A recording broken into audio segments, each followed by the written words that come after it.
I'm Paul Levinson, and welcome to Light On, Light Through, episode 291.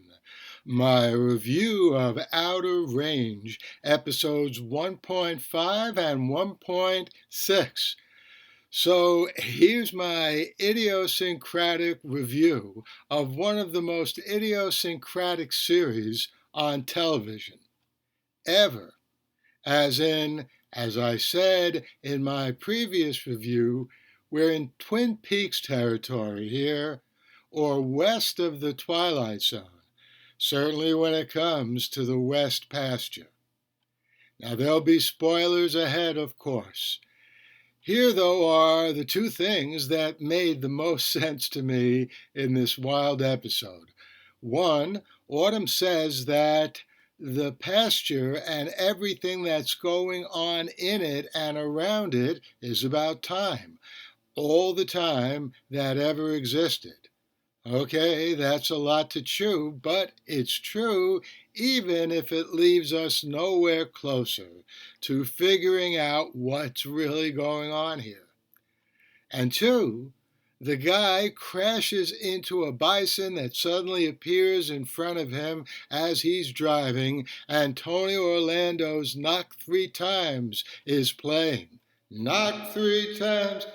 Now, as I said last week, the music is excellent in this series, including the song about, I think, dying in the snow, and Edelweiss, not the one from The Sound of Music, which also is excellent, but this one comes at the end of episode 6 of Outer Range. Anyway, chances are this guy will be knocked into some other time, right? Because, as Autumn says, well, see what I just said above about Autumn. And still speaking of Autumn, things between her and Royal get much worse, mostly because of Royal, but you can't really blame him. But Autumn brands herself, I think, and then gets Royal's family into an uproar by threatening to go to Sheriff Joy and tell her Royal killed Trevor. So that sort of makes sense, but Autumn's ultimate motives here are still occluded, and that's an apt word with two other concluding episodes to this season, and so much, so recalcitrantly incomprehensible. Like why, for example, did Cecilia cut herself on the dead bear's tooth? To get some of that immortality into her circulatory system? Who knows? And for all I know, maybe that was an accident. Maybe Cecilia was reaching for something. Who knows what? Anyway, all of that occlusion is part of the series' appeal and one of its highlights, and I'm sure we'll find out at least a little more next week with the concluding two episodes for at least this season. I don't know if Outer Range has been renewed. I hope it is. I've come to really like the series. Anyway, I'll be back here then, and I'll let you know then what I think of those season finale episodes. And I hope you enjoy this review of Outer Limits, episodes 1.5 and 1.6.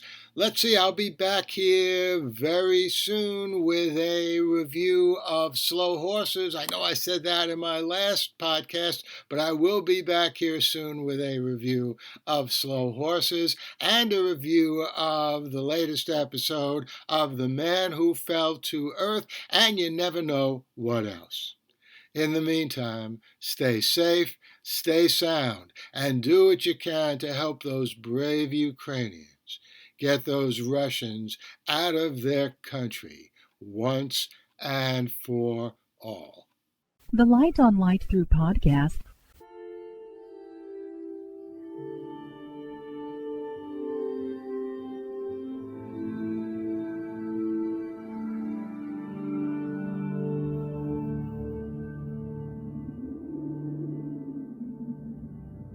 Athens, 2042 AD. She ripped the paper in half, then ripped the halves, then ripped what was left again into bits and pieces of history that could have been. Sierra Waters had read once that, years ago, it was thought that men made love for the thrill, while women made love for the sense of connection it gave them. Curled Up with a Good Book says, Sierra Waters is sexy as hell. You can find out more about The Plot to Save Socrates by Paul Levinson at theplottosavesocrates.com.